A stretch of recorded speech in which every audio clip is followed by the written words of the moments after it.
देखिए, भारत की जब हम बात करते हैं तो हम कौन से भारत की आज बात कर रहे हैं? जब हम 2026 में बैठे हैं तो हम कौन से भारत की बात कर रहे हैं? 1947 से पहले वाले भारत की बात कर रहे हैं या 1947 के बाद वाले भारत की बात कर रहे हैं? संविधान में जिस भारत का जिक्र है, हम भारत के लोग, तो उस हम में हिंदू सिर्फ हिंदू हिंदू है या मुसलमान भी है? वही संविधान हमें इस देश में धार्मिक आजादी देता है। अभी निखिल जैन बैठे हैं, अवधेश जी बताए कि निखिल जैन हिंदू है कि जैन है? इस देश में बौद्ध भी है और बहुत सारे लोग हैं। तो ये तो आरएसएस, देखिए आरएसएस तो इस मामले में खुद भी कंफ्यूज है और दूसरों को भी कंफ्यूज करता है कि साहब सब हिंदू हैं। जब सहूलियत होती है तो कहते हैं साहब सब हिंदू हैं, और जब उन्हें लगता है कि भाई नहीं, कुछ हिंदू है कुछ अलग है, तो ये एक अलग चीज है।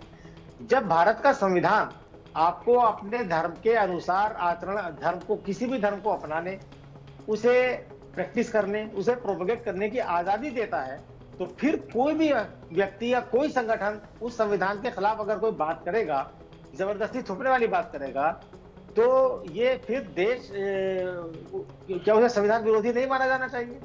मोहन भागवत जी ने जो बयान दिया है, जिसके अभय जी ने कहा था कि साहब वो सवाल के जवाब में दिया है, सवाल के जवाब में दिया हो या सुमोटो दिया हो, एक मुद्दे पर उनका एक विचार है।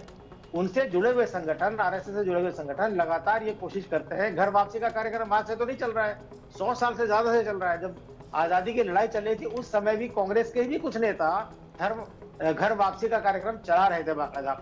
मध्य प्रदेश और छत्तीसगढ़ में तो बाकायदा ईसाइयों समुदाय के खिलाफ घर वापसी कार्यक्रम लगातार चलता है। बीजेपी के एक बड़े नेता हुआ करते थे दिलीप सिंह जूदेव, वो तो ईसाइयों को हिंदू धर्म में वापस लाने का ऐलानिया तौर पे कार्यक्रम चलाते थे। अब जब से हम पिछले कुछ साल से देख रहे हैं कि वो फोकस अब मुसलमानों पर शिफ्ट हो गया है।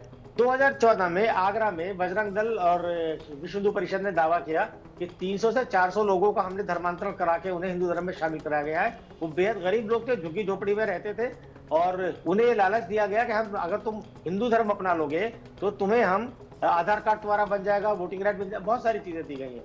अभी हाल ही में एक बहुत इंपॉर्टेंट बात हुई, आपको याद होगा पिछले महीने AR रहमान ने कहा, जब ये बयान आया कि भाई मैं मुसलमान हूं इसलिए मुझे अब काम नहीं मिल रहा है, उस पर बड़ी कंट्रोवर्सी हुई।